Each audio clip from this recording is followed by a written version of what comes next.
नमस्कार, जय हिंद, जय भारत, वंदे मातरम। मैं एडवोकेट मोहित शर्मा। कल जब शाम को मैंने ट्विटर खोल के देखा, फोन और फेसबुक को खोल के देखा, तो उस पर एक गाना बहुत ट्रेंड कर रहा था, रेल दिया जाएगा, भोजपुरी ये गाना है। अब मैंने देखा तो उस पर फोटो लगा रखी थी साजिद रशीदी की। वो साजिद रशीदी जिसने एक नेशनल चैनल पर बैठकर सपा प्रमुख अखिलेश यादव की वाइफ सांसद डिंपल यादव के ऊपर एक अभद्र टिप्पणी करी थी। अब मैं ये सोच रहा कि ये गाना उनके फोटो लगा के क्यों करा रखा है। कल एक स्टूडियो के कार्यक्रम में साजिद रशीदी के ऊपर एक व्यक्ति ने जोरदार तमाचा मारा। मैं हिंसा का समर्थक नहीं करता और ना मैं हिंसा का समर्थककार हूं। मैं तो कलम का समर्थककार हूं, मैं कलम को सपोर्ट करता हूं। लेकिन बड़ी बात यह है कि मौलाना को भी अपनी हद में रहना चाहिए। पहली बात तो यह है कि मौलाना साजिद रशीदी को अपने नाम के आगे से मौलाना हटा देना चाहिए, क्योंकि अगर कोई भी व्यक्ति किसी भी महिला के ऊपर इस तरीके की टिप्पणी करता है तो उसका संबंध किसी जाति, किसी धर्म, किसी मजहब से नहीं हो सकता। वो मौलाना तो हो ही नहीं सकता, क्योंकि एक मौलाना कभी भी एक महिला के ऊपर इस तरीके की अभद्र टिप्पणी नहीं कर सकता।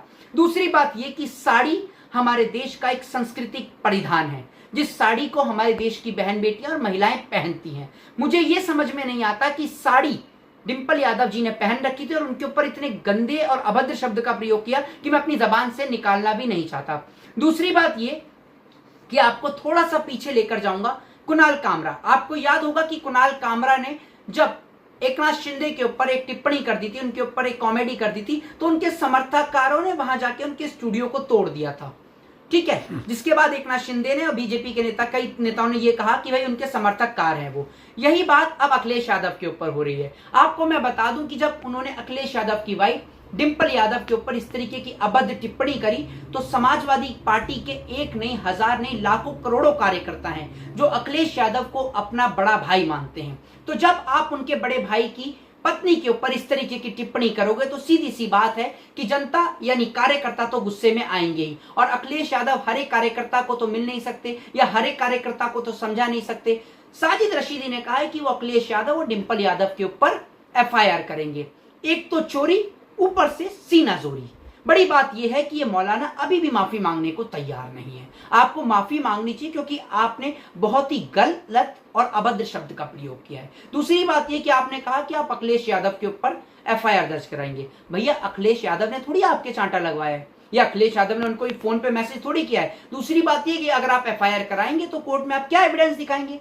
कोई अखिलेश यादव ने उनको कोई फोन पे मैसेज तो किया नहीं है, व्हाट्सएप पे मैसेज तो किया नहीं है कि आप स्टूडियो में जाकर जो है आप उनके चांटा मार दो, या उनकी कोई फोन पर तो बात हुई नहीं है या कॉल पर तो कोई बात हुई नहीं है। दूसरी बात ये कि मैं हूं या कोई भी हो, एक पढ़ा लिखा व्यक्ति, समझदार व्यक्ति कभी भी जो है वो हिंसा को समर्थक नहीं देता, और ठीक इसी तरीके से अखिलेश यादव भी हिंसा का समर्थन नहीं करते। लेकिन आपको एक बात बता दूं कि एक मौलाना ने जिस तरीके का यह बयान दिया है, बहुत ही भद्दा और बहुत ही घिनौना बयान है, और इस मौलाना का समर्थन खुद मुसलमान ही नहीं कर रहे हैं। जब मैंने तमाम वीडियो के कमेंट पढ़े तो उन कमेंट में मैंने यही देखा कि हिंदुओं से ज्यादा गाली देने वाले तो मुसलमान हैं, जो ये कह रहे हैं कि ये मुसलमान ही नहीं है और उसके लिए बहुत ज्यादा अभद्र शब्दों का प्रयोग कर रहे हैं। तो साजिद रशीदी साहब, आप एक बार अपनी वीडियो के कमेंट तो चेक करिए। आपको गाली देने वाले हिंदुओं से ज्यादा मुसलमान हैं, क्योंकि वो लोग यही लिख रहे हैं कि आप किसी की हिंदू बहन बेटी के लिए इस तरीके के शब्द का प्रयोग नहीं कर सकते। और हिंदू बहन बेटी क्या, किसी भी समाज की महिला के लिए आप इस प्रकार के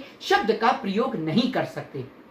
वो इस्लाम जिसमें एक बहुत बड़ी पर्दा प्रथा है, वो इस्लाम जिसमें बहन बेटियों को बहुत बड़ा दर्जा दिया जाता है, आप उसी इस्लाम के अंदर अपने नाम के आगे मौलाना लगाते हैं और उसके बाद इतने गंदे शब्दों का प्रयोग करते हैं। और बड़ी बात यह है कि अभी भी साजिद रशीदी ने अपने एक इंटरव्यू में, जो इंटरव्यू उन्होंने एएनआई को दिया अपने गाल पे तमाचा पड़ने के बाद, उसमें भी वो ये कह रहे हैं कि अगर उसकी मेरी जगह अगर कोई हिंदू होता, और ऐसी बात फिर दोबारा से कही जो बात बेहद आपत्तिजनक है। मुझे एक बात यह समझ में नहीं आती कि साजिद रशीदी आखिर चाहता क्या है, और बड़ी बात यह है कि देश का कोई भी मुसलमान इसे समर्थन नहीं कर रहा है, तो आखिर इसे समर्थन आ कहां से रहा है? दूसरी बात यह कि भारतीय जनता पार्टी भी इसको लेकर धरने और प्रदर्शन कर रही है। मुझे यह समझ में नहीं आ रहा कि भारतीय जनता पार्टी की सरकार है, प्रदेश से लेकर उत्तर प्रदेश से लेकर और तमाम देश में, तमाम राज्यों में भारतीय जनता पार्टी की सरकार है, उसके बाद भी अगर बीजेपी के लोगों को प्रदर्शन करना पड़ रहा है तो वाकई में इस देश की लॉ एंड ऑर्डर को खतरा है। उत्तर प्रदेश के मुख्यमंत्री योगी आदित्यनाथ या बाबा जी के राज्य में आता है नोएडा, जहां पर ये तमाम तरीके के स्टूडियो में शूटिंग्स चलती हैं। तो क्या अब बाबा जी साजिद रशीदी के घर पर बुलडोजर चलाएंगे? ये भी एक बड़ा सवाल है। और मैं कहना चाहता हूं, अगर बुलडोजर की प्रक्रिया होनी चाहिए तो ऐसे लोगों के खिलाफ होनी चाहिए जो महिलाओं के ऊपर अभद्र टिप्पणी करते हैं। और मैं एक बात बता दूं, अगर साजिद रशीदी ने किसी बीजेपी की महिला के खिलाफ भी अगर इस तरीके की बात कही होती तो भी मैं ऐसे मुखर होकर बोलता, क्योंकि अगर आप देश की किसी भी बहन बेटी के ऊपर इस तरीके की बात कहेंगे तो ये देश हरगिज बर्दाश्त नहीं करेगा। और देश का कोई भी हिंदू, और बड़ी बात यह है कि वो खुद मौलाना साजिद रशीदी एक मुसलमान है, लेकिन कोई भी मुसलमान उनकी इस बात का समर्थन नहीं कर रहा है, और देश का कोई भी व्यक्ति ऐसी बात के लिए समर्थन नहीं करता। आप लोगों की क्या राय है, क्या प्रतिक्रिया है? अपनी प्रतिक्रिया कमेंट बॉक्स में जरूर दें। और एक गाना जो ये बहुत ट्रेंड कर रहा है, ये गाना ट्रेंड इसीलिए कर रहा था, अंत में बता देता हूं, क्योंकि साजिद रशीदी को गाल पर एक जोरदार तमाचा पड़ा था, जिस तमाचे को इस गाने के अंदर लगाकर वीडियो में डाला जा रहा है। बड़ी बात यह है, अंत में फिर आपसे कहूंगा कि मैं कानून का समर्थककार हूं, मैं हिंसा का समर्थन नहीं करता। और मैं ये कहूंगा कि अगर किसी व्यक्ति ने ऐसा किया तो गलत किया, आपको कानून का सहारा लेना चाहिए, कानून के पास जाना चाहिए, आपको एफआईआर करनी चाहिए, कोर्ट में जाना चाहिए। इस देश की न्यायपालिका, इस देश की जुडिशरी से आपको इंसाफ की गुहार करनी चाहिए। आपको कानून को अपने हाथ में नहीं लेना चाहिए। जय हिंद, जय संविधान, वंदे मातरम।